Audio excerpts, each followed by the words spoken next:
Chicago. A Tuesday morning. The kind of rain that doesn't announce itself. Inside a coffee shop full of expensive suits and quiet ambition, a man in worn flannel sits cutting a blueberry muffin into small squares for his little girl. Calloused hands. Gentle movements. A father making the most of $31. Then a door hits the frame too hard. A voice fills the room before the man does. And everything that was stops being quiet. Within 60 seconds, a 6-year-old girl closes her eyes and starts counting to 10. She doesn't see what happens next. The room does. 3 men go down. 4 seconds. The father doesn't break a sweat, doesn't raise his voice, doesn't even change his breathing. A woman in the corner booth has been watching the whole time. She's been watching longer than anyone realizes. And she's already made a decision that will cost her nothing and change everything. He had brought down 3 men in 4 seconds. He hadn't broken a sweat. His 6-year-old daughter had been counting to 10 with her eyes shut the whole time, her face pressed into his neck, trusting him completely. And the woman watching from the corner booth, the woman who ran a $12 billion company and had slipped away from her security detail for 30 minutes of peace, was about to make a decision that would change both their lives. But that morning began the way most of his mornings did, quickly, with $31 in his wallet and just enough for 1 blueberry muffin. The alarm went off at 5:47 a.m. Devin Webb didn't need it. He hadn't slept past 5 in 2 years, but he kept the alarm anyway. Because structure was the only thing holding the mornings together, and mornings, without structure, had a way of swallowing a man whole. He lay still for exactly 30 seconds, eyes open, ceiling gray. The radiator in the corner clicked and hissed like something that had been trying to quit for a long time and hadn't managed it yet. The apartment on South Wabash smelled like old wood and somebody else's cooking from the floor above. $380 a month, heat included, which was the only reason he'd stayed. He sat up, his feet found the floor without him thinking about it. Left foot first, always, not superstition, habit. The kind of habit that builds when the wrong step in the wrong place gets people killed. He wasn't in that place anymore. He had to keep reminding himself of that. The kitchen was 8 steps from the bedroom. He knew because he'd counted them the first night and hadn't stopped counting since. Not because he needed the number, because counting was something to do instead of thinking. The coffee maker was older than Zoe. The handle was held together with electrical tape he'd wrapped around it 14 months ago and had not replaced because replacing it kept not being the most urgent thing. It still worked. That was enough. He poured the first cup standing up. Didn't sit until it was half empty. Outside the window, Chicago was already moving. Buses grinding through the intersection below. A delivery truck reversing into an alley with a sound like a slow argument. 2 men on the corner raising their voices about something that would be forgotten by noon. The sky was the color of wet concrete. November had come in hard and hadn't apologized for it. He heard her before he saw her, small feet. The particular drag of her left sock against the hallway floor. She always let the left one slip halfway off and refused to fix it. He had stopped mentioning it 2 months ago. Some things you pick and some things you let go. The sock was a thing you let go. Zoe appeared in the kitchen doorway, 6 years old. Hair in 2 uneven puffs because she'd done it herself and declined his help with the certainty of someone who had considered the offer and found it unnecessary. Yellow pajamas with a small brown bear on the chest, faded from too many washes. 1 sock fully on, 1 sock gone entirely. Its location somewhere in the sheets, a mystery she showed no interest in solving. Her front left tooth had been missing for 3 weeks. The gap made her smile look enormous and slightly piratical. He loved that gap more than he could say. "You made coffee," she said. An accusation, not an observation. "I always make coffee." "Can I have some?" "No." "Why? Because you're 6. She thought about this, decided it was insufficient, and climbed onto the chair across from him. She folded her arms on the table and rested her chin on them and looked at him with the steady, unimpressed eyes she had inherited directly from her mother. "Are we going today?" she said. "After you eat, muffin?" "Muffin," she smiled. The gap showed. Something moved in his chest that wasn't quite pain and wasn't quite anything else. Closer to the feeling of holding something you already know is temporary. He checked the wallet before they left. He did this in the bathroom with the door closed. He already knew what was in it, $31 and some change, because he'd counted it the night before. He counted it again because counting it felt like doing something. like taking inventory, like being a man with a plan even when the plan was just, get through today, $47 until Thursday. The muffin was $4.50. He put the wallet away. Opened the door. Zoe was standing at the entrance with her yellow raincoat zipped wrong, 3 buttons off, collar twisted. She looked up at him like she'd accomplished something. He fixed the buttons, one at a time, without saying a word about it.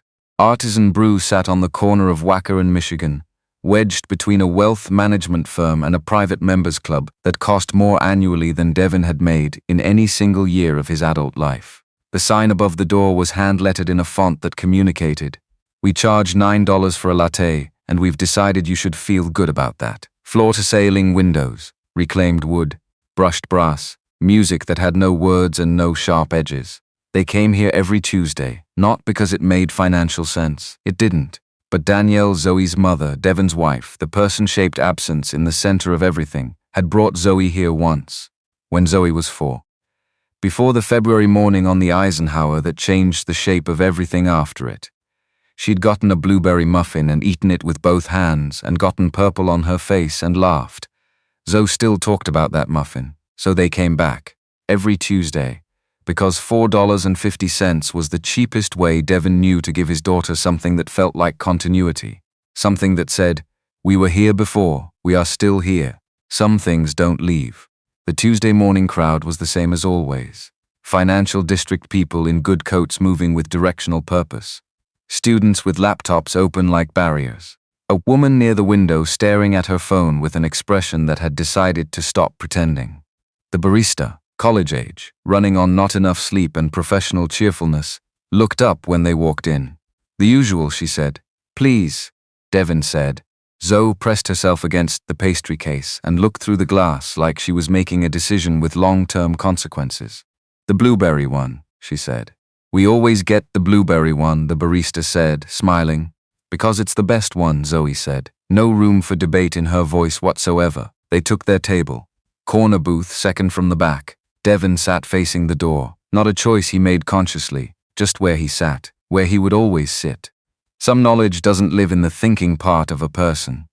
He unwrapped the muffin and began cutting it into small squares. His hands were built for different work, broad across the knuckles, the left one carrying a scar that hadn't healed flush.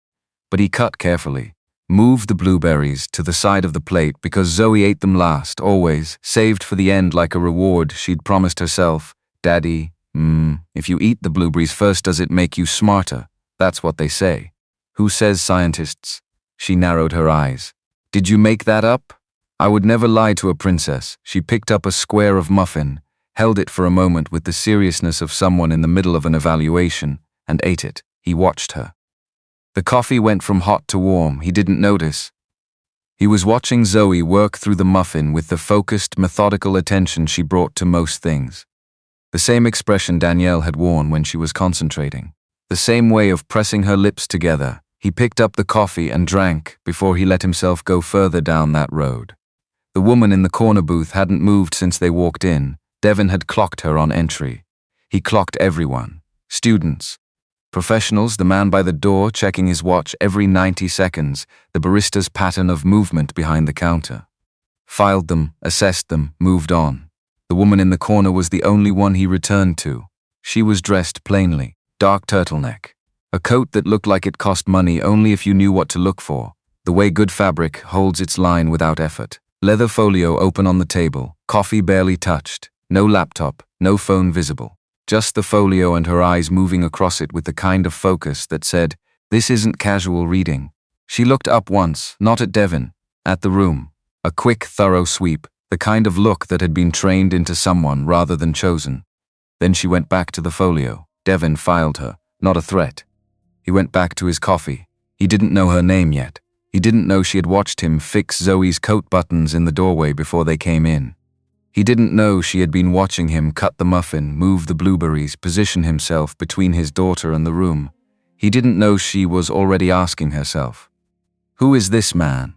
The door opened at 8:22 a.m. Devin heard it differently, the way it hit the frame a half beat too hard, like whoever pushed it was accustomed to doors getting out of the way. Then a voice, already mid-sentence. No acknowledgement that there were 50 other people in the room it had just entered. I don't care what legal says. Dump the stock before noon or find someone who will. And tell compliance to keep their heads down. I make this company 8 figures. I am not taking a penalty because some mid-level accountant suddenly grew a conscience. Derek Lawson walked in like the room had been waiting for him. Dark navy suit, made for this body specifically. White shirt. A watch that caught the overhead light when he gestured, which was constantly. An earpiece in his right ear throwing pale blue light. He was the kind of man who had heard he was impressive, often enough that he'd stopped auditing the claim. He moved to the counter, still talking. Didn't acknowledge the barista who handed him his drink. Took it and turned and kept moving, still mid-sentence, still gesturing with his free hand. He wasn't looking at anything in front of him, which was why he hit the table, 3 sideways steps, full attention on his own voice, and he walked directly into the edge of Devin and Zoe's table. The impact was sharp. The lid on his cup gave. Hot liquid spread across the surface in a fast, wide arc, hitting Zoe's coloring book, soaking it in under a second, splashing toward her hands. She pulled them back just in time. The muffin plate slid. Coffee dripped to the floor. A ceramic creamer from the table edge shattered against the tile. Zoe made a sound, small, startled. The beginning of crying that hadn't committed yet. Devin was as out of his seat before the cup stopped moving. He came around the table in one motion, checked Zoe's hands, her face, her coat. Fast but not frantic. Efficient. His eyes moved the way they moved in certain kinds of rooms. You okay, bug? Not a question.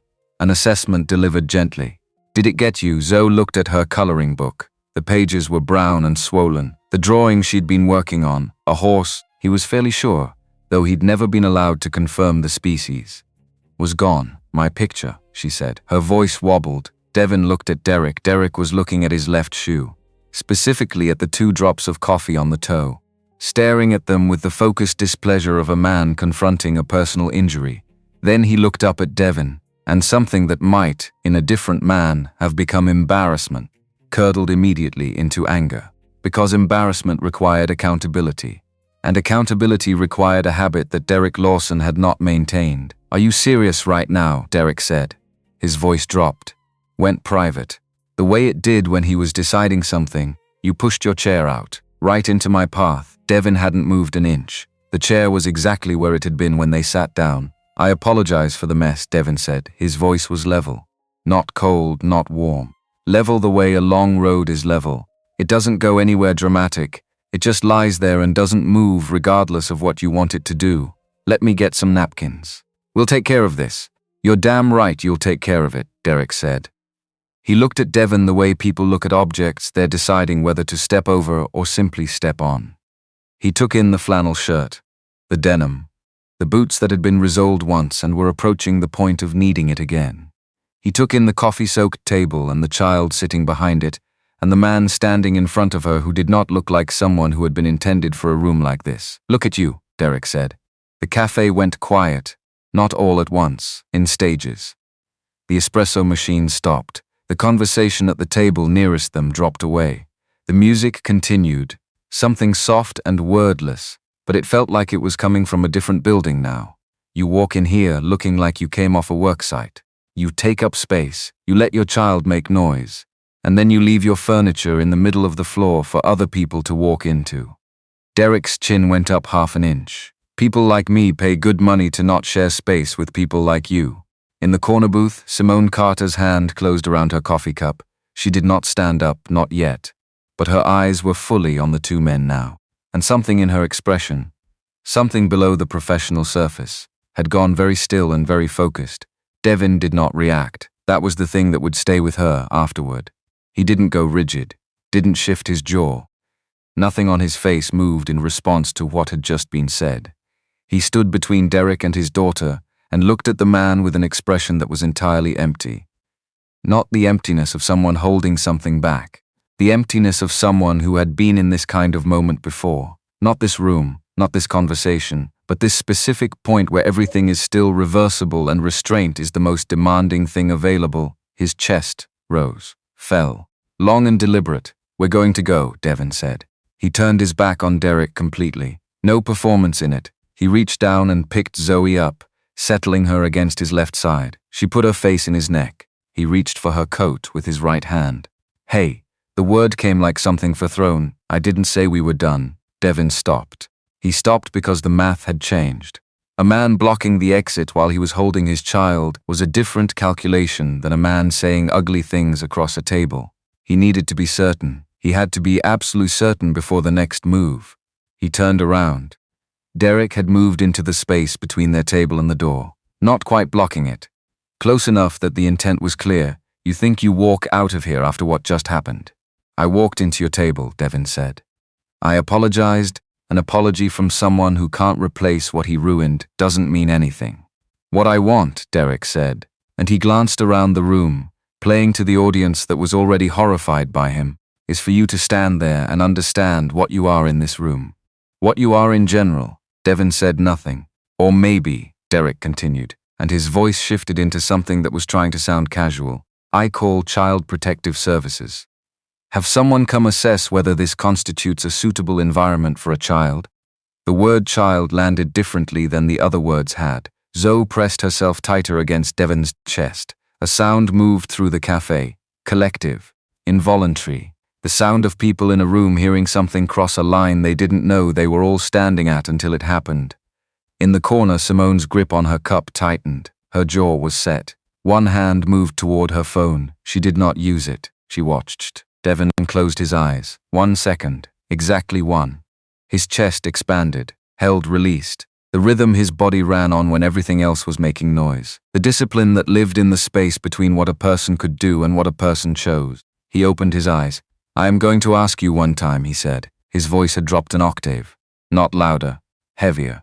The kind of register that didn't carry words so much as it carried weight. Step aside, Derek laughed. It was exactly the wrong sound for the room. He glanced over his shoulder at the two men who had come through the door behind him. Large men, both of them, suits strained across the shoulders.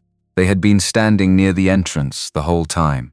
Former athletes who had kept the size after trading the field for finance. The larger one cracked his knuckles. Derek turned back to Devin. His smile widened. You were saying, 3 against 1, 3 large, connected, expensively dressed men. Against a single father holding a 6-year-old girl who was trying very hard not to cry. The cafe manager came from behind the counter. Pale, sweating, wearing the expression of a man who wanted to be anywhere else. Gentlemen, please. He looked at Devin with a desperate apology in his eyes. Sir, maybe it would be better if you. He's not going anywhere, Derek said. Not until he gets on his knees and apologizes properly. And empties that wallet for my time. Zoe's small hand gripped Devin's collar. Daddy, she whispered. Only for him. I want to go home, that was the sentence. Not the insults, not the threats. That one sentence from his daughter said quietly into his neck was the thing that closed something in him, not in anger. Something more final than anger. The part of him that had been performing patience simply stopped. Hey, Bug, Devin said softly. His voice had gone entirely gentle. Both things existed at once in him, the father and the other thing, neither cancelling the uns for me, Carlos. Count to 10 for me. Just like we practice. 1, Zoe said. Her eyes pressed shut. Her face burrowed deeper. 2, Derek laughed. What is this, some kind of coping mechanism? 3, the larger of the two men stepped forward from the door. Derek moved toward Devin and put his hand on Devin's shoulder hard, pushing. The announcement that pushing was an option he had decided to exercise. It was the last decision Derek Lawson made freely for a very long time. What happened next took 4 seconds. Simone Carter counted them. Her mind did it automatically. The way it processed acquisition projections and risk assessments, isolating sequence, assigning value, filing conclusions before the data had finished arriving. 4 seconds. Derek's hand made contact with Devin's shoulder. Devin's right hand came up. Not a punch. Nothing that large or that obvious. A controlled trap. His fingers closed around Derek's wrist with a precision that implied repetition. A half turn inward and down. 1 step forward, inside Derek's guard, closing the distance before Derek had registered the hand was gone. A motion that appeared, from outside, to require almost no force at all. The sound Derek's shoulder made was quiet and definitive and terrible. He didn't scream immediately. Shock took that from him. His knees buckled. His face went the color of concrete in February. He folded towards the floor slowly, like something load-bearing had given way, and landed on his knees in the spilled coffee and broken porcelain. Devin was already looking at the two men by the door. The larger one came. a wide, heavy swing aimed at the jaw, telegraphed and uncoordinated and fueled entirely by mass. Devin didn't put Zoe down. He pivoted left on his heel, a fraction. Enough. The fist moved past his nose by the distance of a breath. He brought his right forearm down across the back of the man's neck, targeted at the exact junction where force meets the nervous system and the conversation ends. The man dropped, completely. His eyes went before he reached the floor. 4, Zoe counted. Still counting, still hiding, the second man reached into his jacket. Devin moved first, open palm upward under the chin. The crack was sharp. The man's teeth came together hard. He staggered back 2 steps and Devin hooked a leg behind his knee and the floor came up fast. The man landed and stayed there, breathing but finished. 5, the cafe held its silence. Devin stood in the middle of 3 men on the floor. He rolled his right shoulder once, a small habitual check, adjusted Zoe on his hip, looked down at Derek, who had found his voice again. High, thin, bewildered. You broke my arm. You broke my arm. Your shoulder is dislocated, Devin said. Same voice he'd been using all morning. Weather report flat, not broken. The pain will peak in about 2 minutes when the shock clears. Don't move the arm, you'll tear the rotator cuff. Derek stared up at him. The calm delivery of medical information frightened him in a way the physical contact hadn't. His face cycled through outrage and arrived at something closer to animal fear. 6, outside. The lights. Red and blue bouncing off the building across the street, coming through the floor-to-ceiling windows in stuttering, color-shifting patterns. The sirens arrived half a second behind. 2 CPD cruisers, hard stop at the curb. The cafe manager had hit the button. Devin heard the tires, the doors. His mind ran the exit calculation the way it ran every calculation, fast, complete, without sentiment. 45 seconds to the back alley, 3 minutes to the next block.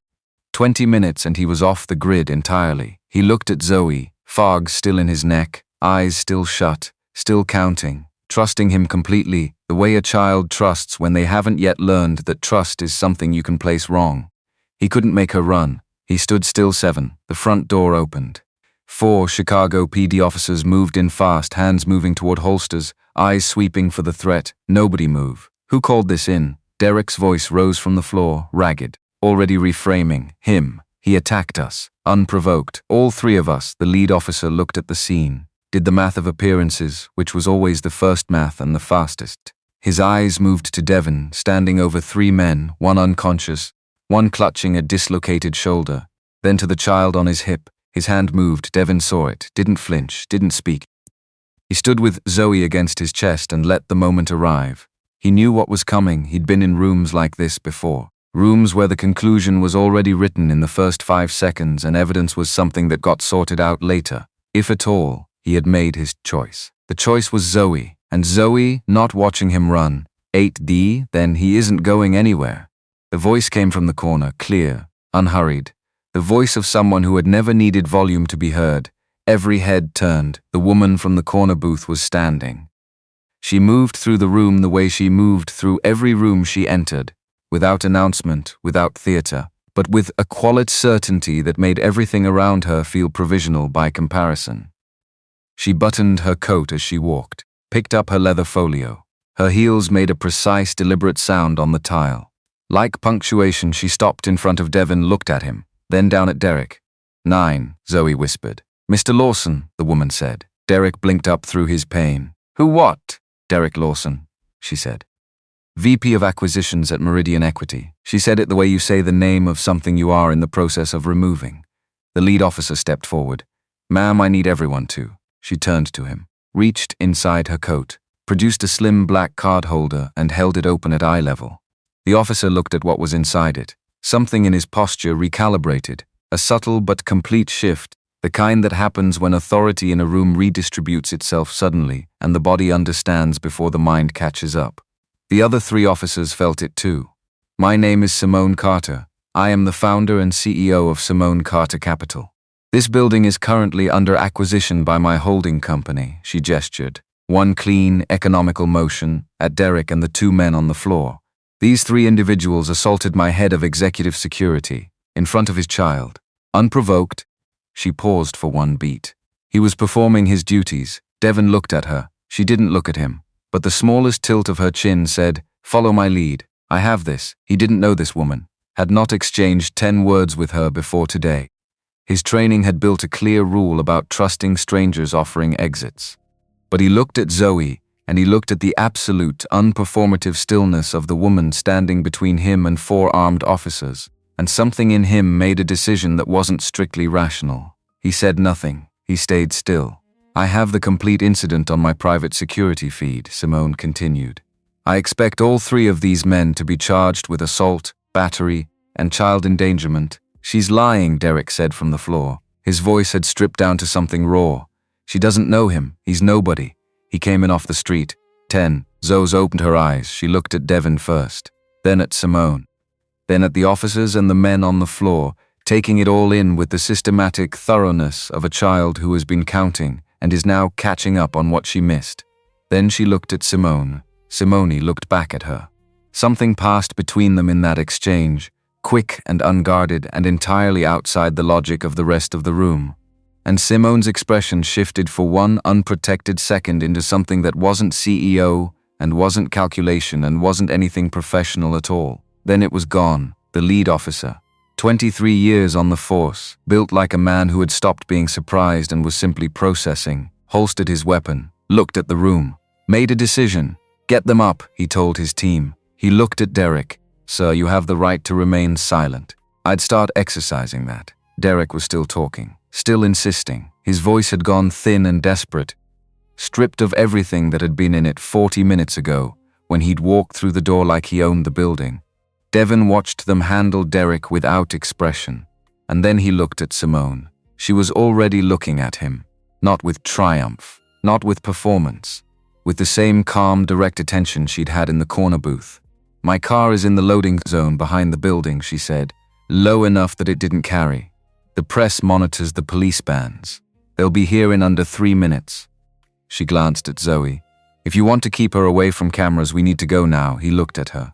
He looked at Zoe, who was watching Simone with her head tilted slightly, the expression she got when she was making up her mind about something. He gave one nod clean. Final, let's go, he said. The armored SUV in the loading zone was black and quiet and sealed against everything. The door closed behind them with a sound like a room being made. The sirens outside became irrelevant. The city reduced to light moving across tinted glass. Zoe pressed her nose to the window. Daddy, she said. Is this a spaceship? Devin exhaled. All the way down, something like that, bug. He held her.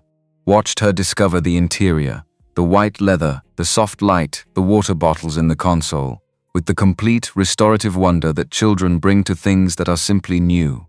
The terror of 20 minutes ago was already receding in her. He watched it go with something he didn't have a name for. Gratitude, maybe. Or the specific relief of a parent watching a child not carry something they shouldn't have to carry. Simone sat across from them, crossed her legs, set the folio on her lap without opening it, poured a glass of water and held it out. He took it. I don't know why you did that, he said. But I owe you. You don't owe me anything yet, she said. That may change. She opened the folio, turned it toward him, numbers on a page, clean, no decoration. A salary that would have seemed implausible to him 40 minutes ago. Full benefits covering Zoe. A schedule designed around school hours and bedtime. He looked at the numbers. He thought about $31. Electrical tape on a coffee maker handle. The muffin he'd calculated 3 separate times before letting himself buy it. He looked up. Why? He said. You don't know me. Simone held his gaze. I watched you, she said, for 20 minutes before any of that started. I watched you cut that muffin. I watched you check your daughter's hands before you checked anything else. She didn't look away. And then I watched you stop. When you didn't have to. When everything in your body was saying keep going, a pause. You stopped at exactly the right moment. Not 1 second past it. He said nothing. That's not something I can hire for, she said, or train into someone. It either exists or it doesn't. Are you a boss? Zoe asked from beside him. Simone looked at her. I am, Zoe considered this. You have a loud voice, she said. But you didn't yell. Something moved across Simone's face. Brief and genuine and quickly contained. Not in the way that matters, she said. Devin looked at his daughter, at the woman across from them, at the figures on the page. He reached out his hand. Simone shook it. Firm on both sides. 2 people who had decided something without saying so. Outside, Chicago moved past the glass. Still the same city. still requiring the same things from the people trying to live in it. But on the other side of something now, he wasn't sure yet what something. He'd find out. He usually did. The contract was signed on Thursday, 2 days after the Café. 2 days of Simone's legal team running background checks that came back with the specific kind of emptiness that only meant one thing. Not that there was nothing there, but that whatever was there had been deliberately removed from every database a civilian firm could access. Her chief counsel, a meticulous man named Bernard who had been doing this for 30 years and had opinions about everything, told her the file was essentially a black hole. That's a problem, Bernard said. That's a qualification, Simone said. She signed the offer letter herself, sent it over Friday morning. Devin signed it that afternoon at the kitchen table of the Theswaf apartment, while Zoe ate cereal and watched him with the focused attention she brought to things she sensed were important without being told. "What is that?" Zoe said. "Papers? What kind?" "The kind that mean Daddy has a job," she thought about this. "A real one?" He looked at her. "A real one," he said. She went back to her cereal, apparently satisfied, apparently not needing more than that. He looked at his signature on the page for a moment. Then he folded the papers, put them in the envelope, and set it by the door to go out with the morning mail. That evening, Simone's assistant called with an address on South Loop. 2-bedroom. Available immediately. Included in the compensation package, she said. The way you say something is included when it was always going to be offered and the only question was timing. Devin wrote the address down, said thank you, hung up. He stood in the kitchen of the South Wabash apartment for a while after that, looking at the electrical tape on the coffee maker handle, the crack in the ceiling above the window that had been there when he moved in and had grown 2 inches since, the radiator that clicked and hissed in the corner like it was keeping count of something. He thought $31. He thought $50 for a muffin. He thought okay. Then he went to pack. The South Loop apartment had clean floors and windows that sealed properly against the November wind. The refrigerator was stocked when they arrived. Someone had done that without being asked, or perhaps having been asked in the kind of organization where the asking happened in advance, and at a level he hadn't yet seen. Devin didn't ask about it. He put the groceries away in the order he preferred, and made a note that the coffee maker that came with the unit was newer than his old one, and the handle required no tape. He slept on top of the covers the first week. Not because the bed wasn't comfortable, because his body didn't trust new buildings yet. Different pipes, different traffic patterns, different way the wind came off the lake and found the windows. His nervous system catalogued all of it while he lay still and watched the ceiling go from dark to grey to pale and let the hours pass. Zoe slept the way she always slept. Arms out, mouth open, the sock situation perpetually unresolved. He checked on her twice each night, stood in her doorway and watched her breathe in the specific way that children breathe when they have not yet learned the world requires vigilance during sleep. Then he went back to the couch and waited for morning. By the second week he was sleeping 4 hours, by the third 5. Not because he'd decided to trust the building, because exhaustion eventually outbids discipline, and his body was making the argument quietly but persistently that 5 hours was better than none. He didn't fight it. First official day. Simone Carter Capital occupied the top 3 floors of a glass tower on Wacker Drive that had been built specifically to make you aware of altitude. The lobby had the acoustic quality of serious money, not silence, but the management of sound. Footsteps absorbed, voices softened, even the air felt like it had been given instructions. Devin wore the suit Simone's office had arranged, charcoal gray, well constructed. The jacket was cut with enough structure to conceal the shoulder holster without printing through the fabric. He stood in front of the bathroom mirror before leaving the apartment and looked at himself for a long time. Not vanity, assessment. He looked like someone else. Zoe appeared in the doorway behind him, one sock on, studying his reflection with the concentrated attention she gave to things she was deciding about. "You look different," she said. "Good different or bad different?" A pause while she considered this seriously. "Like when a dog gets a bath," she said. Still the same dog. He looked at himself in the mirror. Yeah, something like that. Simone's assistant was named Portia, mid-30s, efficient in the way that suggested she had been solving problems nobody else had noticed yet, since well before she was old enough to be professionally employed. She handed Devin a laminated badge, a building access card, and a printed daily schedule without breaking her focus on the screen in front of her. Ms. Carter's day starts at 7:30, Portia said. Board at 9, site visit at 1, investor call at 4. She doesn't eat lunch unless someone makes it happen. She takes coffee black, no exceptions. She doesn't like people standing close to the door during meetings. She'll say it once. Devin took the schedule. Read it through twice. What happened with Jerome Wade, he said. Portia looked up. First time since he'd walked in, she said the name the way you name something that didn't work out and you've moved past analyzing. Why? He left, she said. Mutually.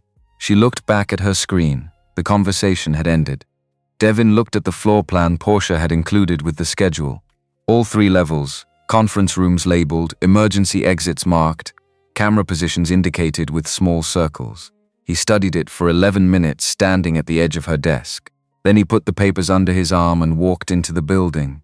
He spent 40 minutes walking every corridor, every stairwell, both service entrances, the loading dock on the lower level. He found the 3 camera blind spots, one in the northeast stairwell, one in the corridor between the 2nd and 3rd conference rooms, one in the small waiting area outside the executive bathrooms. He noted which windows on the 38th floor had sight lines to the adjacent rooftop. He identified the one conference room where the seating arrangement put the primary occupant with her back to an unmonitored entrance. He would talk to Portia about rearranging the furniture in that room. By the time Simone arrived, Devin was positioned in the hallway outside the main conference room. Not blocking anything. Not making himself conspicuous. Present the way a structural element is present. Unremarkable until the moment it matters. Simone walked past him without slowing. You walk the building, she said. Yes, how long? 40 minutes, she slowed. Half a step, turned her head just enough to look at him directly. Wade took 3 days, she said. She kept walking. Devin stayed in the hallway. He kept his expression neutral, but something in his chest did a thing he hadn't felt in a long time. Small, private. The quiet satisfaction of a man who has been told, without ceremony, that he has done something right. He stood a little straighter. The work was not what he'd expected, not harder. Different in ways that didn't have names yet in the vocabulary he'd built over 12 years. In the field, threat assessment was physical. Bodies and distances and angles. The geometry of force, which was brutal but readable. A language he spoke without translating. Here the threats wore pressed shirts and carried leather portfolios and smiled with all their teeth, and the damage they could do never showed up as blood. It showed up in spreadsheets 3 quarters later, in regulatory filings, in the quiet ruin of things that took years to build. He stood in the back of boardrooms and watched. He watched who looked at Simone when she spoke and who looked at their phones, who leaned toward her and who leaned back, whose smiles came a half second too quickly, whose hands went to their collars when certain numbers were mentioned, whose eyes moved to the exit when the word litigation entered a sentence. He was very good at watching what he was learning.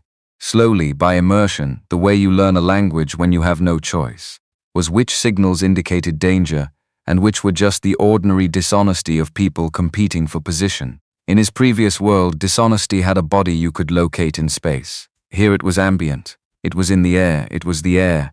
3 weeks in, during a routine contract review meeting, he moved. A lawyer from the counterparties team had positioned himself in the northwest corner of the conference room, standing rather than seated, which was unusual. The angle put him outside the coverage of both cameras in the room. Devin crossed to that side of the table, placed himself between the lawyer and Simone's left shoulder. He didn't announce the move, didn't make eye contact with the lawyer, simply occupied the space. The lawyer stepped back to the table. The meeting continued. Afterward, Simone's general counsel pulled Devin into the hallway. Bernard was 62, had the bearing of a man who had won most of his arguments, and was currently working hard not to appear as unsettled as he was. What was that about? Bernard said. He was in a blind spot. He's our opposing counsel. He's been on the counterparties team for 9 months. The blind spot doesn't know that. Bernard looked at him with an expression that was deciding between contempt and uncertainty and hadn't landed yet. Do you know what my hourly rate is? No, Devin said. Does it change where the cameras point? Bernard walked away. Devin watched him go. He felt nothing in particular about it. Bernard was going to be Bernard regardless. Some things you pick and some things you let alone. Later that afternoon, Simone passed him in the corridor. Moving fast, folder in hand, heading for her next obligation, Bernard filed a complaint, she said without slowing. I know, I told him to get over it. She turned the corner and was gone. Devin stood in the corridor for a moment. He thought about Bernard's hourly rate. He thought about camera angles. He thought about a man in a navy suit lying on a cafe floor holding his shoulder, and the look on his face when clinical information frightened him more than physical pain had. He went back to work. Zoe started coming to the office on Tuesdays and Thursdays. The days his schedule ran past the after-school program's coverage window. Portia had prepared for this without being asked. A corner of the reception area became Zoe's designated territory. Small table, pink chair. Zoe had specified pink with the conviction of someone whose preferences were not suggestions. Portia had not debated this. A box of art supplies that was quietly restocked whenever it ran low. Zoe called it her office. I have a meeting, she informed Devin one Thursday, tucking a folded piece of paper under her arm and moving down the hall with the purpose of someone whose schedule was full. With who, Miss Simone? He looked up from the security rotation he was reviewing. Zoe, she said I could show her my drawings. She's working, she said I could, Zoe repeated. Patient, certain. The tone of someone who has already won and is simply waiting for acknowledgement. He looked toward Simone's office, door half open. He could hear her on a call. Something about a regulatory filing, her voice measured and precise. 5 minutes, he said. Zoe walked down the hall without looking back. He watched her knock, heard Simone say come in, heard Zoe's voice, clear and unhesitating, begin explaining something about the drawing she'd brought. He listened for Simone's response, the pause of someone deciding whether to engage, and then heard her ask a question about what she was looking at. He went back to the rotation schedule. He read the same section 3 times before it stuck. The lamp appeared on a Tuesday 3 weeks into the job. He came to collect Zoe at the end of the day and found her table the same but different. Same pink chair, same supply box, but now a small lamp sat on the table's corner. Pink shade, warm bulb. The kind of light that makes a space feel intentional rather than incidental. Portia moved through with a folder stack and didn't look up. She had it sent over this morning, Portia said, as if answering a question he hadn't asked aloud. Devin stood and looked at the lamp for a moment. He didn't say anything, because there wasn't a response equal to what the gesture actually was. Someone had seen his daughter sitting in a corner of their office and decided she deserved a lamp that made her feel like she belonged there. Not because it was required. Not because it was strategic. Just because he picked up Zoe's backpack. Waited for her to come down the hall. When she appeared, she was holding another drawing and talking to Simone, who had walked her out and was listening with the same focused attention she brought to acquisition proposals. Zoe was explaining something about a horse. The horse appeared to be engaged in an activity Devin couldn't quite identify from the drawing. What is the horse doing? Simone was saying. Thinking, Zoe said. About what? Important things. Horses have a lot on their minds, Simone said. Zoe looked at her with complete seriousness. Everybody does, she said. Simone looked up and found Devin at the end of the hall. Something moved across her face, not quite a smile, but adjacent to one. The kind of expression that happens before a person decides whether to let it become something more. She handed Zoe back her drawing. Same time Thursday, she said. Zoe nodded like this had already been her understanding. Week 6. The breach was invisible until it wasn't. Devin ran the security protocol the same way every morning. Entry logs, 48 hours of camera footage fast-forwarded and scanned, schedule distribution, who had access to Simone's daily itinerary, when each update had been sent, who had forwarded it and where those forwards had gone. The forwarding was what found it, a pattern. Small and deliberate and consistent, the kind that only materialized when you were looking for exactly this kind of thing and had the patience to look long enough. Simone's daily schedule, her locations, her meetings, her movement through the city was being transmitted to an address that didn't exist in any of Simone Carter Capital's registered systems. Not a direct forward, routed through 2 intermediary addresses that were designed to look like automated backups. The destination address received the updated schedule 48 hours before each entry on her calendar. He traced it for 4 days before he was certain. Jerome Wade, the man who had left mutually. The man Portia named the way you name something that is over and you've stopped needing to understand. Wade was still in the building's contractor's system. His access credentials hadn't been fully revoked, which was an administrative gap Devin had flagged in his first week but hadn't yet been actioned.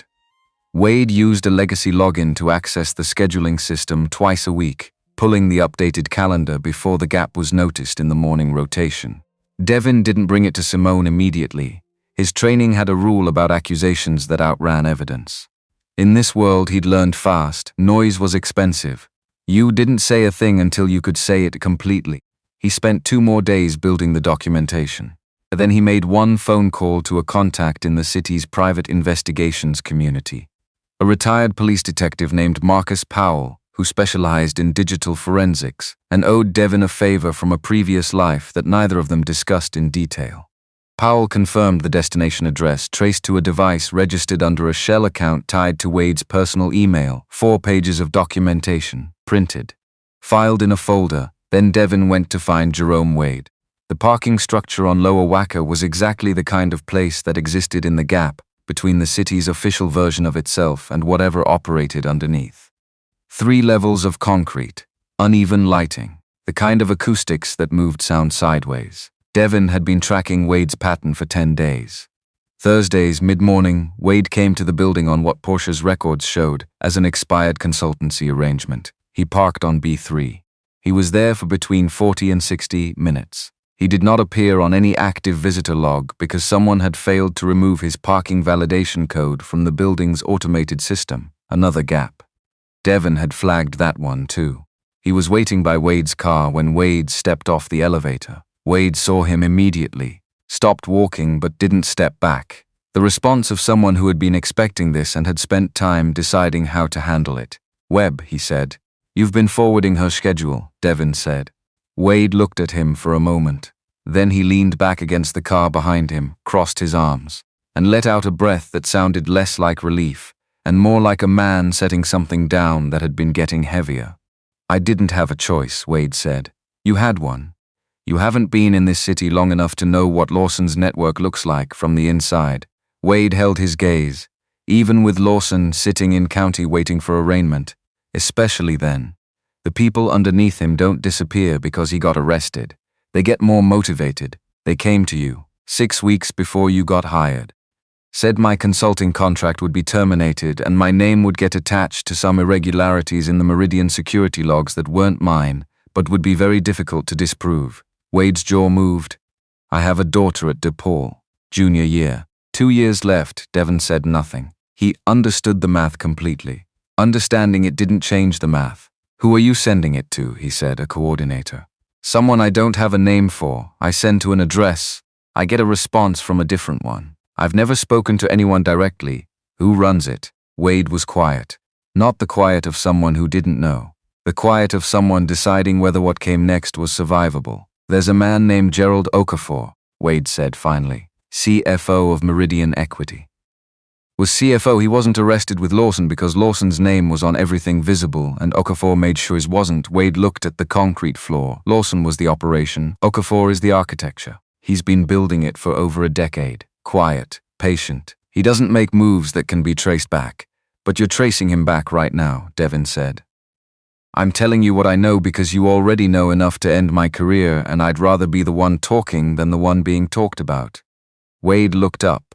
"And because the man running me doesn't know I'm talking to you, which means I have a window." "There's a drive," Devin said. In the Meridian acquisition files, Wade's expression confirmed it before he spoke. "Financial records going back 12 years, Wade said. "Transactions that the acquisition due diligence wasn't supposed to find." Okafor thinks they're buried deep enough in the Q3 compliance archive that nobody at Sinclair Capital would know what they were looking at even if they found them. He paused. "He wants them back before Miss Carter figures out what she has. How does he plan to get them? He's been waiting for the right opportunity. A public event. Somewhere he has cover." Wade straightened slightly. "He has a contact inside your event planning vendor. Someone who can get him building access without going through your security check." Devin looked at him steadily. "You're done forwarding the schedule," he said. "If I stop, they'll—" "You're done." Wade held his gaze for a long moment. "Okay," he said. "And you're going to send me every communication you've received from Okafor's network. Everything, from the beginning. Tonight, a shorter pause this time. Okay, Wade said. Devin turned toward the elevator. Webb, he stopped. He didn't turn around. The people who get close to this, Wade said, the ones who figure out what Okafor has been running. They don't all end up in a position to have this conversation. He paused. I'm telling you that because I think you should know the weight of what you're picking up. The elevator doors were ahead of him. The city was above him. Zoe was in school 3 miles north. I've carried heavier, Devin said. He pressed the button and waited for the doors. He didn't tell Simone that night. He needed the space between information and action. The interval where discipline lived, where you separated what you felt from what you knew and let the knowing do the driving. He drove home. He made dinner, something straightforward, and helped Zoe with homework that required arranging a series of objects by size, which she approached with the gravity of someone working through a philosophical problem rather than a first-grade worksheet. The elephant goes first, Zoe said. Why? Because it's the biggest. That's one way to think about it. She looked at him sideways. What's another way? What if the ant is carrying something? She picked up the ant card, studied it for a long moment. Then the ant might be bigger, she said slowly. Even though it's small, sometimes the thing that looks smallest is carrying the most weight. She placed the ant at the beginning of the line, stared at the arrangement, then nodded once, the way she nodded when she decided something was correct and was done deliberating. That's true, she said, as if he had simply confirmed what she already suspected. He looked at her. She went back to the worksheet. He read to her that night, something about a bear searching for a misplaced hat, which Zoe found both genuinely suspenseful and morally instructive in ways he hadn't anticipated. He sat on the edge of her mattress until her breathing changed and her hands went still and the careful thinking left her face entirely. Then he went to the kitchen table with a legal pad and a pen. He wrote 2 names, Derek Lawson, Gerald Okafor. He looked at them for a while. Then he wrote a third, Danielle. He set the pen down. He had not let himself come here in a long time. Not because the territory was unfamiliar, because territory without purpose was just pain that had learned to dress itself up as thinking. He had filed Danielle's accident in the compartment reserved for things that were true and unchangeable, and therefore could not be made useful. A car on the Eisenhower, February, 7 in the morning. Black ice, the report said. Everyone said he had believed it because believing it was the mechanism that kept him upright, that kept him present for Zoe, that kept him in the forward direction rather than standing still on the frozen ground of a question with no exit. But Wade's voice was in his head, the people who get close to this. He sat at the table for a long time. He did not sleep most of what remained of the night. In the morning he made coffee, fixed Zoe's coat buttons, drove her to school and watched her go through the front door and stood at the curb for a moment after the door closed behind her. Then he made a call. His name was Calvin Reese, retired FBI, Financial Crimes Division, 22 years. He ran a small consulting practice in Hyde Park now, deliberately low profile, deliberately selective about clients. Devin had met him on the periphery of a domestic operation 5 years ago, a money laundering case that had edges overlapping with something classified. They had never worked directly together, but they had kept each other's numbers, which was its own category of relationship. Calvin picked up on the third ring. Webb, I need to know if you've heard the name Gerald Okafor, Devin said. A pause. Longer than a pause that meant no. Where did you get that name? Calvin said. Does it matter? It matters for what comes next. Another pause. Come to my office tonight. Bring whatever you have. Devin brought the folder. 4 pages of documentation, Wade's communications forwarded to his secure email overnight, and the floor plan of the Meridian Equity Acquisition Files directory that Simone's IT team had generated as part of standard post-acquisition inventory. He sat across from Calvin Reese in a small office in Hyde Park that smelled like old files and good coffee, and told him everything methodically and without editorializing. Calvin listened without speaking for 11 minutes. Then, I've had Okafor on my radar for 8 months. We could never get close enough. He's patient and he's careful and he structures everything, so the paper trail ends 1 layer above him. He looked at the documentation Devin had laid out. If this holds, it holds, then we have something. Calvin leaned back. But Devin, this has to be done correctly. No shortcuts, nothing extra-legal. Chain of custody has to be perfect, or he walks regardless of what's on that drive, I know. What's your plan? Devon was quiet for a moment. He needs an opportunity to get close to the drive, Devon said. He's been waiting for one. I want to give it to him. In a controlled environment where every word he says is documented, Calvin looked at him. You want to draw him out. He'll come to the right room, Devon said. I just have to make sure I'm already in it when he arrives. Calvin thought about it for a while. The Civic Charity Gala, Calvin said. Sinclair Capital is the lead sponsor. Public event. Lots of cover. That's where he'd make his move. That's what I think. I can have a recording protocol to you by end of week. Small, clean, court admissible in Illinois. I need it Friday morning. You'll have it Friday morning? Calvin looked at him across the desk. Devon, 8 months. Don't let this get personal enough to make it messy. Devon looked at the legal pad on Calvin's desk. Not his own, just a legal pad, yellow, blank. The neutral surface of something that didn't know yet what was going to be written on it. It's already personal, he said. But it won't be messy. He drove home, made dinner, waited for a reasonable hour to do the next thing he needed to do. Coach Elwood's gym sat on South Michigan Avenue in a neighborhood that had been 3 different things in the last 15 years, and was currently somewhere between its most recent past and whatever came next. The building was old brick, the kind that people in other zip codes had started calling charming, which meant the rent was about to become a problem. Inside it smelled like floor wax and the specific mentholated cream Elwood had been applying to his right knee since 1998. Boys were on the bags when Devon walked in, 14, 15, 16, the ages when the fork in the road is most visible and least understood. They moved with the loose, testing energy of people who have just discovered they have bodies and haven't decided yet what to do with the knowledge. Elwood moved among them without hurry, adjusting footwork, correcting an elbow, speaking quietly enough that each correction felt like it was only for the one person receiving it. He looked up when Devon came through the door. He didn't look surprised. Coach Raymond Elwood had not looked surprised by anything in at least 20 years. It was one of the things that had made him such a reliable presence in the lives of boys who were surrounded by surprises, most of them bad. He told 2 of the boys to keep working and walked toward Devon with the unhurried gait of a man who had long ago decided that rushing was for situations that genuinely required it. You look like you've been somewhere, Elwood said. I've been somewhere. Sit down. They sat on the bench along the far wall. The boys kept working, gloves on leather, sneakers on floor. The rhythm of it was steady and ordinary, and somehow exactly what the room needed to keep itself together. Talk, Elwood said. I don't know where to start. Start wrong. Just as you go, Devon looked at the floor between his feet, at the scuffed wood old enough to have absorbed the history of a lot of boys learning things they hadn't expected to need. I took a job, he said. Corporate security, good money, real money. Zoe's covered completely. I'm home every night. Schedule makes sense. He paused. It's the right thing. I didn't ask if it was right, Elwood said. Devon was quiet. I feel like I'm wearing someone else's life, he said. Like it was built for a different version of me and I'm inside it trying to move without knocking anything over. Elwood nodded. Didn't fill the space, and I keep coming back to Danielle, Devon said. Not to grief. I know what grief feels like. I've been living in it. This is different. This is a question.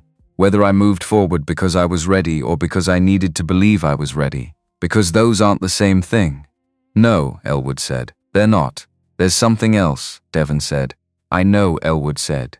He said it simply, the way a man said something he'd been waiting a while to say. He reached under the bench, a metal lockbox, old, paint-worn at the corners. He set it on the bench between them and didn't say anything else for a moment. Devon looked at it. She brought this to me, Elwood said. 2 years and 4 months ago. A Tuesday afternoon, she said, hold this for Devon. Said she'd explain when she could. He looked at the box.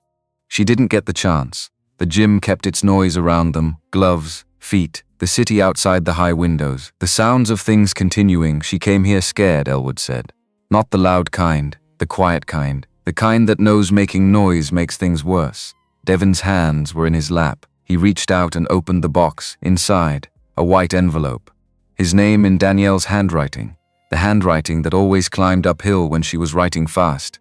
Like the words were in a hurry to arrive somewhere they needed to be. He picked it up. He held it for a while before opening it. Elwood stood up, said something to one of the boys that made 2 of them laugh, and walked toward the back of the gym without looking back. Devon opened the envelope. He read the letter twice. The first time, the words came too fast, too dense. He stopped and started and stopped again, his mind snagging on certain phrases without being able to process what was underneath them. The second time, he went slowly, one sentence at a time. He let each one land completely before moving to the next. Danielle had written it on a Thursday. She dated everything, a habit from growing up in a house where tracking things carefully was how careful people stayed safe. She wrote that she had been doing freelance bookkeeping for 3 months for a company called Trent Solutions. Small contract, nothing unusual, referred by a friend. But in her second month, she had found numbers that moved in directions that didn't make sense. Transfers to accounts she couldn't identify. Records that existed in one internal file and not in another.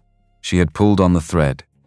The thread had gone somewhere she hadn't been looking for. She wrote, "I found the name Meridian Equity in places where Trent Solutions had no reason to have a relationship with them. I found Gerald Okafor's signature on internal documents that Trent Solutions shouldn't have had access to. I found money moving in the way money moves when someone needs it to disappear without a trace." She had not told Devon because, and here the handwriting climbed steepest, fastest. She knew exactly what he would do. He would move toward it. He would look at this information and see something he couldn't walk away from. And she had spent 5 years helping him build a life that wasn't that. A life with her. A life with Zoe. A life where the thing that used to own him didn't get to own him anymore. So she had carried it herself. She had contacted a reporter. Someone at the Chicago Tribune with a history of covering financial crimes. She had a meeting scheduled for the following Friday. The letter was dated 14 days before the accident on the Eisenhower. Devon sat on the bench in Elwood's gym for a long time after he finished reading. The boys wrapped up their session and left in 2s and 3s, pulling off gloves, talking about things boys talked about. Elwood shut the lights in the back section. The gym went quiet except for the street sounds coming through the high windows, the ordinary, unaware sounds of a city that didn't know what he was holding in his hands. He folded the letter, put it back in the envelope, pressed the envelope flat against his palm for a moment, then he put it in the inside pocket of his jacket, against his chest. He sat with it for another 10 minutes, not crying, not shaking, not doing the dramatic thing that this moment seemed like it should require. Because breaking wasn't his mechanism. His mechanism was the stillness, the dense, complete stillness where everything that needed to be understood moved through him at whatever pace it needed until he knew what he knew. He knew what he knew. He stood up. Knocked once on the back office door. "I'm heading out," he said through the wood. "I know." Elwood's voice, steady and unhurried as everything else about him. A pause from inside. "Dev, yeah, you've been running since she died." Not from her. From the question of whether you could have stopped it. A silence from inside the office. Not empty but full. You couldn't have. But a man needs to be ready to know that before it becomes something he can carry. Devon put his palm flat against the door frame, held it there. "Running or moving forward," he said. "You told me there's a difference." "There is. I think I know which one this is now." He took his hand off the wood, walked back through the gym, past the empty bags, still swaying slightly. Out the front door into the November air that came off the lake with the clean, indifferent authority of something that had been doing this long before anyone was here to feel it. He stood on the sidewalk, then he called Simone.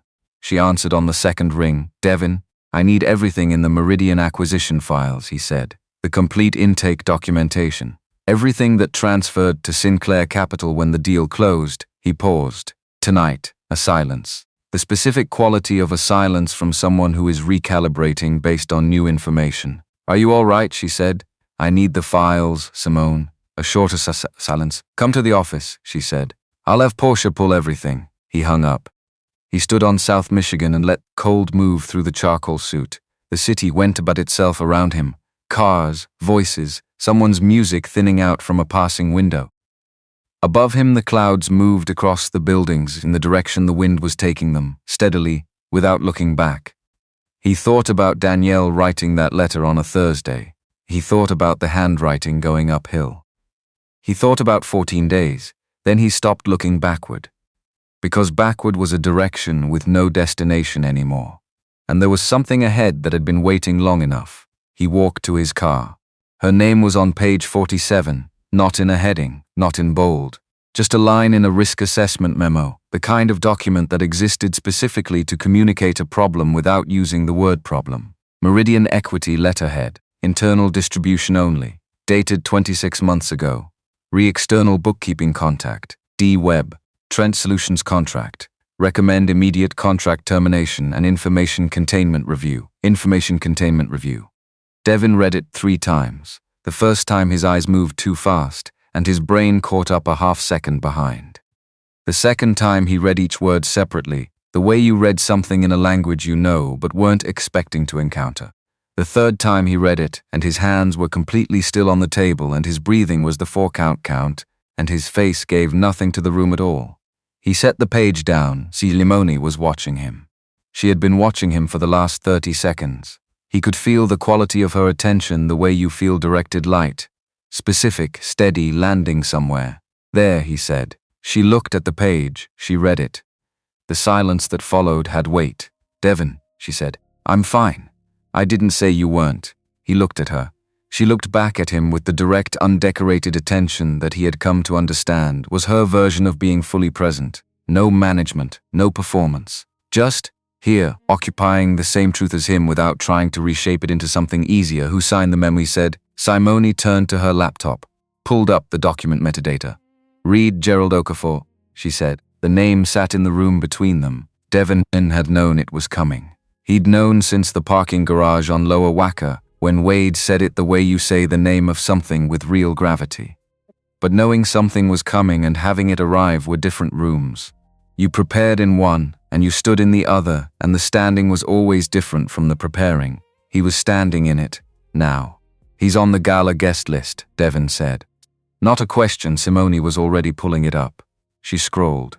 Stopped, RSVP confirmed 3 weeks ago, she said.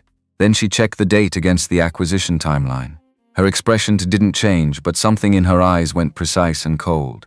4 days before the Meridian deal closed, before you had legal access to the full file inventory, Devin said, yes, he thinks you don't know what you have. Until tonight, she said. I didn't. Devin looked at the conference table, at the 4 archive boxes they had been working through since 10 o'clock. At page 47, sitting flat and still and irrefutable in the light of the desk lamp. Portia had left on when she'd gone home at 11. I need 48 hours, he said. For what? To do this right, she looked at him. The look that ran variables, that closed on conclusions. 48 hours, she said. He didn't sleep that night. But it was different from the sleeplessness of the first weeks in the new apartment. That had been the restless vigil of a body cataloging unfamiliar territory. This was something else entirely. The alive awake of a man with a mission that had finally found its shape. His nervous system knew this state better than any other. 12 years of operating in places where the clarity before action was the most honest thing available to him. The moment when everything that wasn't necessary fell away and what remained was just. The objective, the variables, and the space between now and done. He sat at the kitchen table with the legal pad. He wrote names, connections, dates.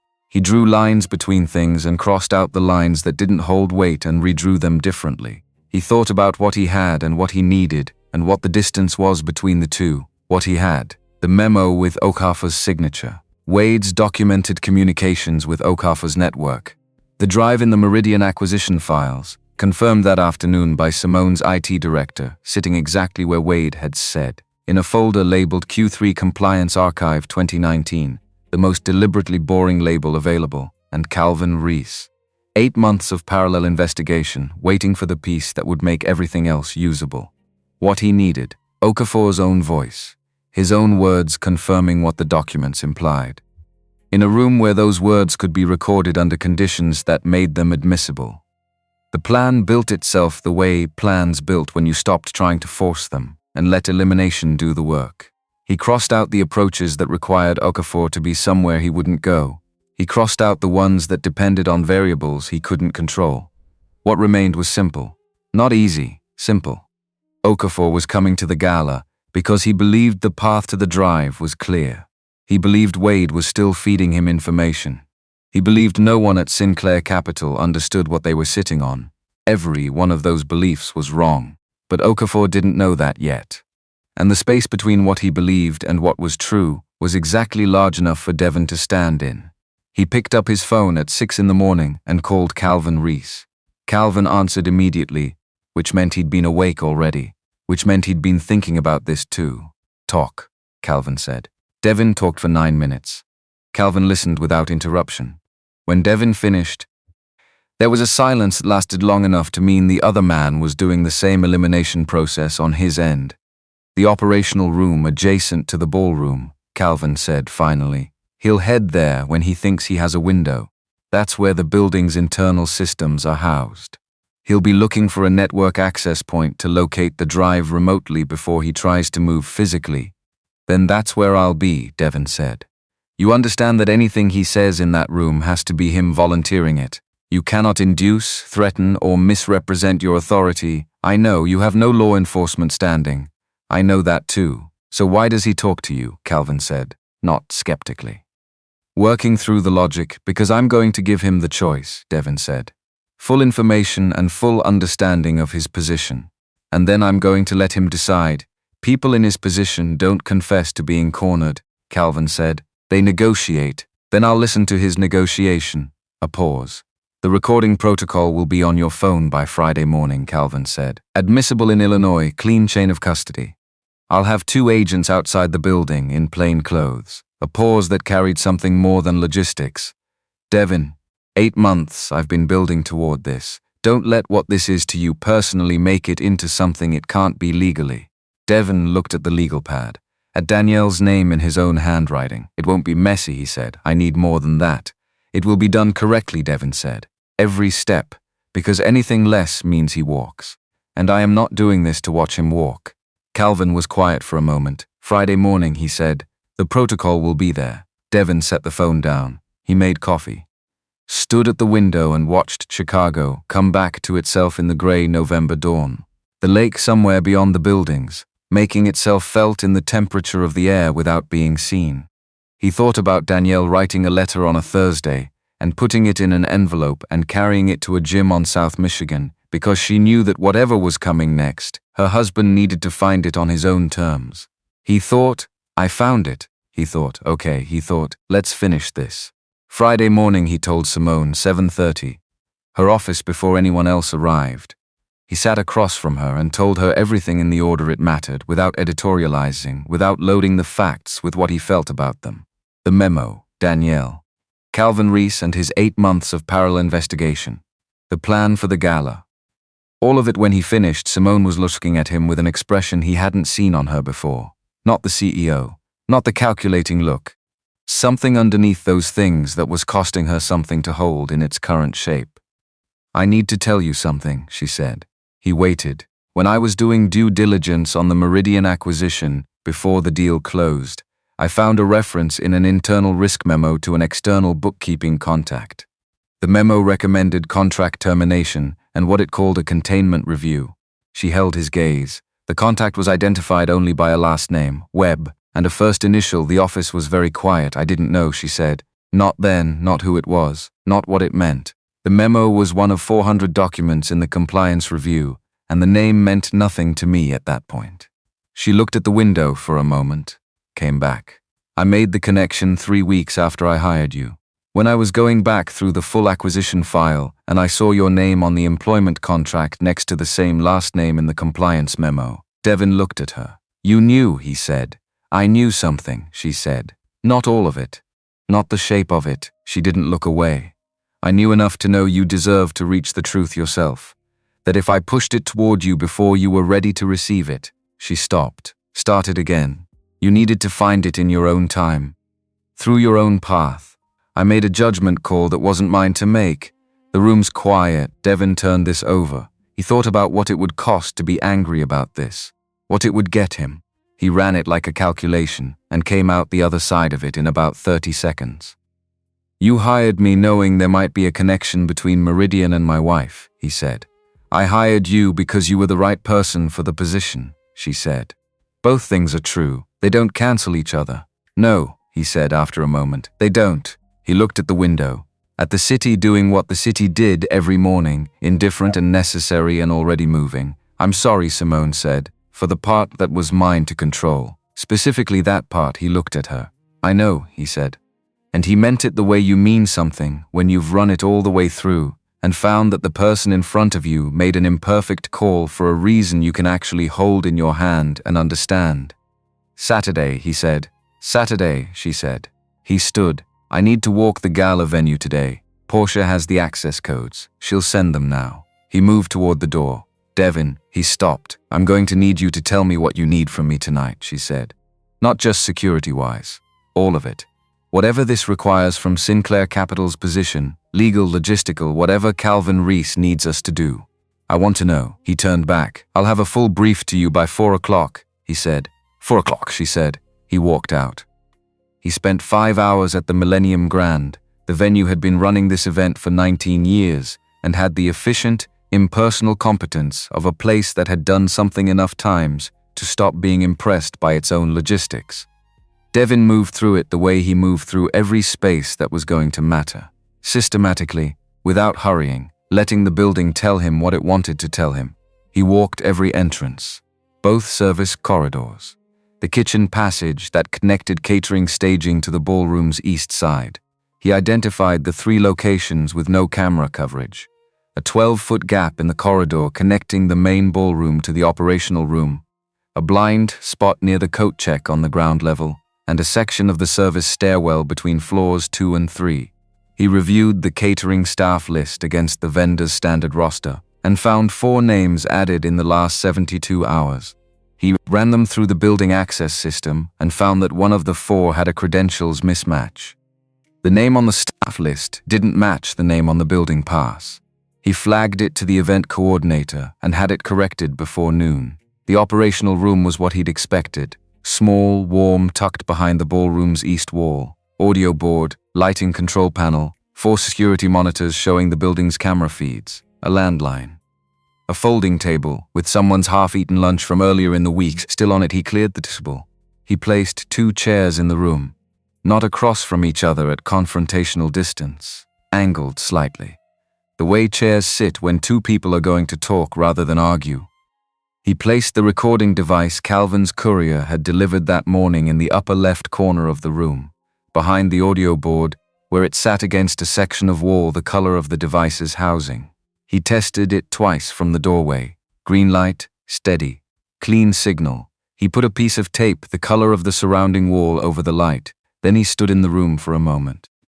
He thought about what it meant to have spent 12 years in rooms where the objective was always physical, where the outcome was measured in bodies and distances, and whether everyone who was supposed to come home came home. This room was different. The outcome here would be measured in words, in what a man chose to say when he understood his position completely, and decided whether truth was worth less than silence. Devin had never put his faith in that kind of room before. He thought about Danielle, who had spent her professional life in exactly this kind of room, who had understood that numbers, arranged correctly and read by the right person, were a form of evidence that didn't require anyone to do anything other than look at them. He thought, she would have known exactly what to do in here. He pulled the door shut behind him and drove home. That evening he made dinner and helped Wazo with a project that required cutting pictures from magazines and arranging them into categories she had invented herself. The categories were things that are fast, things that are slow, and things that could go either way. Which category is a turtle, Devin said. Slow. What if it's running from something? Zoe thought about this. Then it's trying to be fast, she said, but it's still slow. You can try to be something and still be what you are. He looked at her. She was cutting out a picture of a cheetah with great focus and no concern for the philosophical territory she had just wandered into. That's true, he said. I know, she said. He read to her that night. She fell asleep before the end, which was unusual. She normally needed to know how things concluded. He sat on the edge of her bed after her breathing changed and looked at her face in the low light. He thought about Danielle carrying a letter to a gym on a Tuesday afternoon. He thought about what it took to love someone enough to protect them from a truth you were afraid might break them. He thought about the fact that she had been right about one thing and wrong about one thing. Right that he would have moved toward it. Wrong that moving toward it would have broken him. He kissed the top of Zoe's head. I've got it from here, he said. Quietly to no one in the room except the idea of someone. Okay, I've got it. He turned the light off and closed the door. Saturday. He was at the Millennium Grand by 4 in the afternoon. The event didn't begin until 7:30. That gave him 3.5 hours to verify every position, confirm every staff credential, review the updated guest list against the building access log, and brief the 2 members of his team he trusted enough to put on the interior. A woman named Dija, who had spent 8 years with the Secret Service before going private, and a former Army Ranger named Keith, who said almost nothing and noticed almost everything. Good people. Careful people. The kind of people who understood that the visible part of security was almost never the part that mattered. He briefed them at 5:15 in the loading dock. Okafor will try to move between 8:30 and 9, Devon said. He'll wait until the event is at full volume and people are on their second drink. He'll come through the east corridor and he'll be heading for the operational room. He looked at Deja. You're on the east corridor. You are not stopping him. You are watching him and you are texting me the moment he moves. And if he changes direction, Deja said, he won't. He's been planning this for weeks. People who plan that long don't improvise at the last minute. Keith looked at him. What are you doing? I'm already going to be in the room, Devon said. Neither of them asked a follow-up question, which was one of the things he valued about them. He checked his jacket. The Glock sat flush against his left ribs. He had no intention of using it. But the weight of it was part of the clarity, part of being the version of himself that didn't get surprised. Simone arrived at 7:58. He saw her come through the main entrance from his position near the east corridor, dark blue, a dress that was elegant with the same effortlessness her coat had been, the same quality of not trying and not needing to. She moved through the arriving crowd, and the crowd made space without being asked, and she didn't acknowledge the space, because acknowledging it would have meant noticing it, and she was already thinking about the next thing. She passed within 10 feet of him without slowing. He's here, she said, low and even, not looking at him. Devon had already seen him. Gerald Okafor stood near the bar on the far side of the ballroom, 61 years old, silver at the temples. A tuxedo that fit with the precision of something custom-made for this body and no other.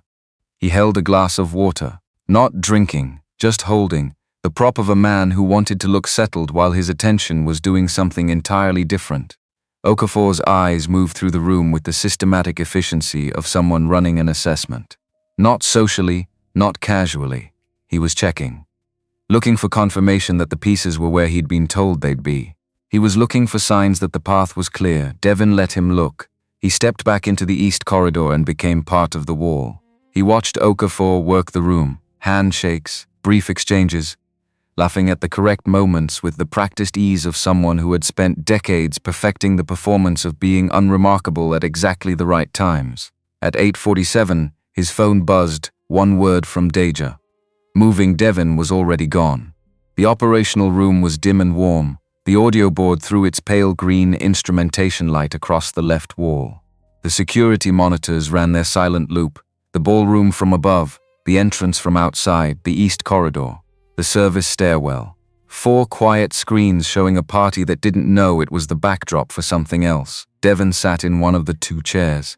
He had his jacket buttoned, his hands were in his lap, his breathing was even, his eyes were on the door. He waited 4 minutes. The door opened. Okafor came in the way a careful man entered a room he was uncertain about. One hand on the frame, weight on the back foot, reading the space before committing to it. He found Devon immediately. His hand stayed on the frame. His weight didn't shift forward. He was good. The micro-expression that crossed his face at the sight of another person in what should have been an empty room was gone in under a second. What replaced it was smooth and controlled and gave nothing away, Mr. Webb, he said. So he knew the name. Had known it coming in. Devon filed that. Close the door, Devon said. Sit down. Okafor looked at the room, at the 2 chairs, at the distance between where he was standing and where the door was behind him. I think there's been some confusion, Okafor said. His voice was deep and smooth, the voice of someone who had used it for decades to make things sound different than they were. I was looking for the building systems coordinator. I need to speak with someone about... You were looking for a network access point, Devon said, to locate the drive before you tried to move it physically. It's not accessible from this terminal. He paused. Close the door, Mr. Okafor. Sit down a moment. Okafor came in. Let the door close behind him. sat in the chair with the composed, deliberate bearing of a man who had survived a great many rooms by refusing to let any of them see him sweat. They looked at each other. The monitors played their silent loop. The ballroom vibrated through the wall. Music, voices, 400 people eating and laughing and having no idea. "The drive is not here," Devin said. "It was transferred to FBI custody this afternoon at 3 o'clock. Calvin Reese, financial crimes. Clean chain of custody through the Meridian acquisition documentation, legally transferred property of Sinclair Capital. No warrant required." Okafor said nothing. "The drive contains 12 years of transaction records," Devin said. "Meridian accounts, shell company transfers, payments to contractors for services that were never invoiced through official channels. Your signature appears on authorization documents at every significant threshold." He watched Okafor's face. "Calvin Reese has been building this case for 8 months. Tonight he has the last piece." Okafor's hands resting on his knees moved, not much, a fraction. The kind of movement that happened below the level of conscious control, when the body registered something the mind wasn't ready to acknowledge yet. Additionally, Devin said, "Your name is on a risk assessment memo dated 26 months ago, recommending information containment regarding an external bookkeeper who had accessed Trent Solutions' financial records and found something she shouldn't have." He let that sit for a moment. "Her name was Danielle Webb." He said. The room was very quiet. The monitor showing the ballroom entrance flickered once. "Settled. She was my wife," Devin said. "She died 14 days after that memo was written." The official report cited black ice on the Eisenhower Expressway. February, 7 in the morning. He looked at Okafor steadily. The traffic cameras on the relevant section of the 290 overpass were offline for a 4-hour window that morning. The maintenance request was filed 2 days before the accident. "I have the city records." Okafor was absolutely still now. The performance hadn't broken, but it had gone hollow. The structure was intact and the inside was empty. And Devin had spent enough time in rooms with dangerous people to know the difference between a man who was holding his position and a man who was deciding whether his position was worth holding. "I'm not a law enforcement officer," Devin said. "I'm not going to place you under arrest. I'm not here to make a speech or extract a confession for the satisfaction of it." He leaned forward slightly. "I'm here because my daughter is going to grow up knowing what happened to her mother. And she's going to know that the person responsible was held accountable. Not because I need that. Because she deserves it." He waited. "So I'm going to ask you to tell me what that memo authorized," Devin said. "Everything it authorized. Who carried it out, how it was structured, and why. And I'm going to ask you once. Because you're a man who understands that the number of options available to you right now is not large, and that the only one that results in any version of a future worth having is the one where you tell me the truth in this room." Okafor looked at him for a long time. The monitors cycled. The ballroom thudded softly through the wall. Somewhere in the event, a microphone was tapped, and a voice said something that produced applause. "The drive," Okafor said slowly, "was the last exposure." His voice had changed, not broken. The performance had stepped back, and what remained underneath was smaller and older. Everything else was sealed. Everything else was structured so that it ended one layer above me. The drive was the one piece I couldn't restructure after Lawson went down because the acquisition moved faster than I anticipated. "The memo," Devin said. Okafor looked at the floor between them. "The memo was mine," he said. "The response to it was executed by 2 contractors I had used for information security work on previous occasions. I gave them the memo. I told them the situation required resolution. I did not specify method." A pause. "I want to be precise about that. I did not specify method." "Their names," Devin said. Okafor looked at him. "Giving you those names doesn't protect me," he said. "No," Devin said. "It doesn't. But it completes the record. And the record is the only thing standing between you and a trial that makes every choice you've made in the last 12 years public property."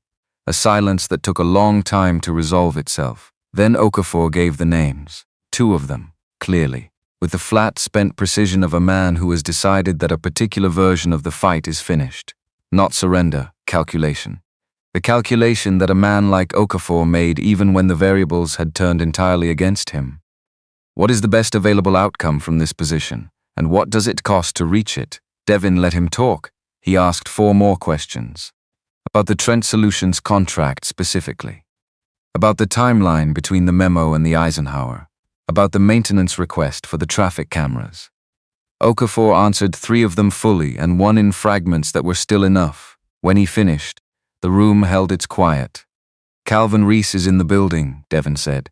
He's been here since 7 o'clock. He'll want to continue this conversation with you and the 2 agents he has with him. What you've said in this room is recorded and documented. What you say next to them will determine the shape of what comes after this. Okafor looked at him. That's it, he said. Not a question. The confirmation that this was the room where a particular road ended. That's it, Devon said. Okafor stood. He straightened his jacket. The old automatic gesture of a man for whom presentation had always been the first line of whatever defense he was running. He looked at Devon one more time across the small room. She was thorough, Okafor said. His voice was quiet. Factual, your wife. She found things in those Trent Solutions records that a dozen professional auditors had walked past. He paused.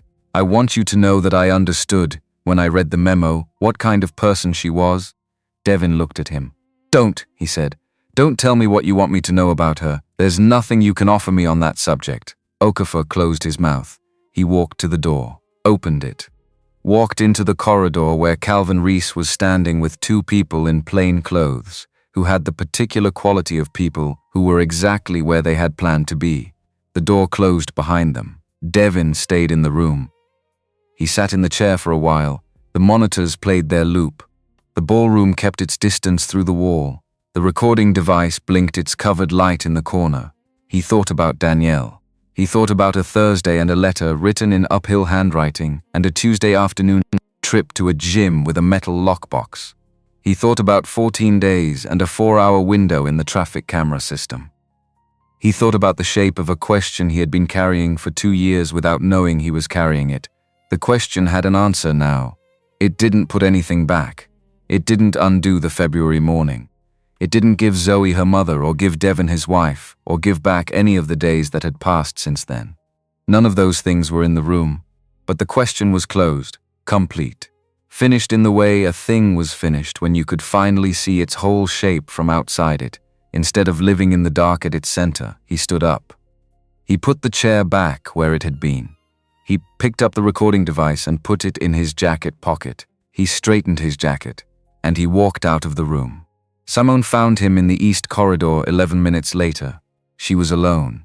She had extracted herself from the event with the invisible efficiency she brought to everything. And she moved through the corridor with the measured certainty of someone who already knew the broad shape of what had happened and was walking toward the details. She stopped when she reached him. They stood in the corridor. The ballroom sounds came through the wall. Something warm from the orchestra now, the event settling into its 2nd hour, the sound of people who were exactly where they expected to be. Calvin texted me, she said. Good. Are you all right? He considered the question with the seriousness it deserved. I don't know yet, he said. I think I will be. Ask me in a week, she nodded. She accepted this the way she accepted most direct answers, without requiring it to be more or less than it was. There's something I should have said more plainly this morning, she said. You said it plainly, not all of it. She looked at him directly. I found her name in the Meridian files 3 weeks after I hired you. I chose not to tell you because I made a judgment about your readiness that I didn't have the standing to make. I was right about the timing and wrong about my authority over it. Those are different things and I conflated them. She held his gaze. I'm not asking you to absolve me of that. I'm telling you that I know the difference. He looked at her. I know you do, he said, a silence that was not uncomfortable, not filled with anything either of them needed to perform. For what it's worth, Simone said. She did something that took real courage, carrying that alone, trying to protect you from something that was hers to carry only because she chose to make it hers. She looked at the wall for a moment and came back. That's not a small thing. That's a very specific kind of love. No, he said.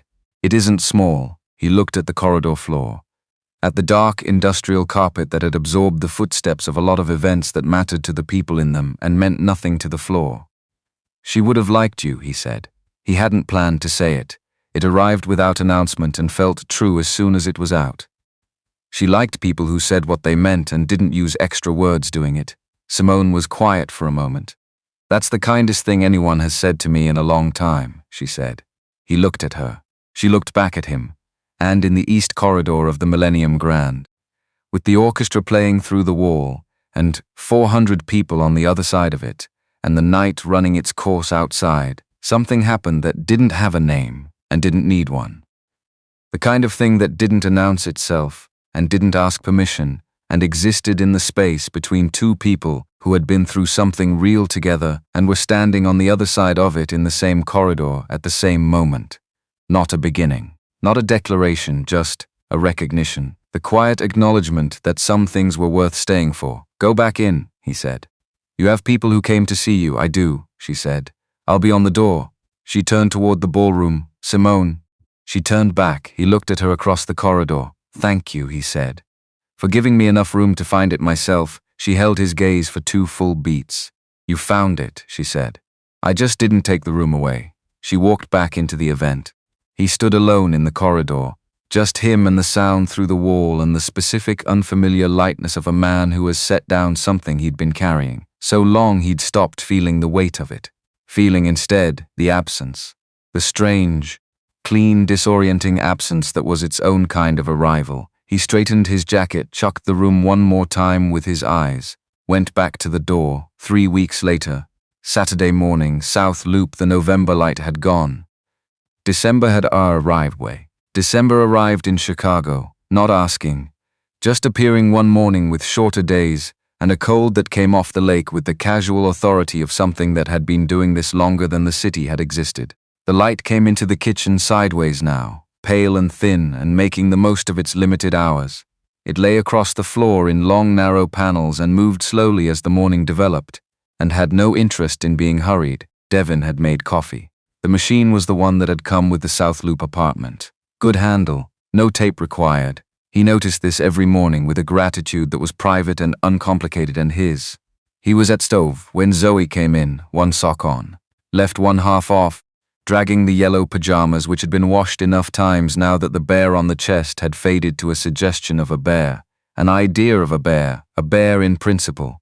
The gap in her front teeth was filling in. He could see the edge of the new tooth when she smiled wide.